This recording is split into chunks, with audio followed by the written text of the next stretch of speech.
اللي نجحوا عندهم سر، بس مش في شغلهم، لكن في طريقة تفكيرهم. 25 سنة في السوق علموني إن معظم الناس بتشتغل بجد، بس للأسف بيفضلوا في نفس المكان، مش لأنهم مش كفء، بس لأن محدش علمهم إزاي يفكروا صح. القناة دي مش مجرد سرد معلومات وأدوات AI.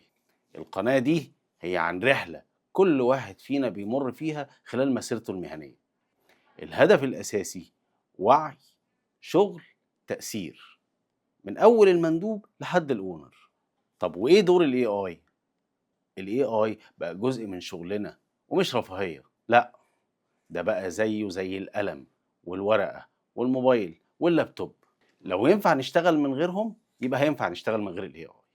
عايز تعرف إيه السر اللي بيفرق وإزاي ال AI ممكن يغير طريقة شغلك من بكرة؟ الفيديو التعريفي للقناة دي هتلاقيه كامل في أول تعليق، هتقدر تفهم منه إحنا بنعمل إيه بالظبط في القناة دي.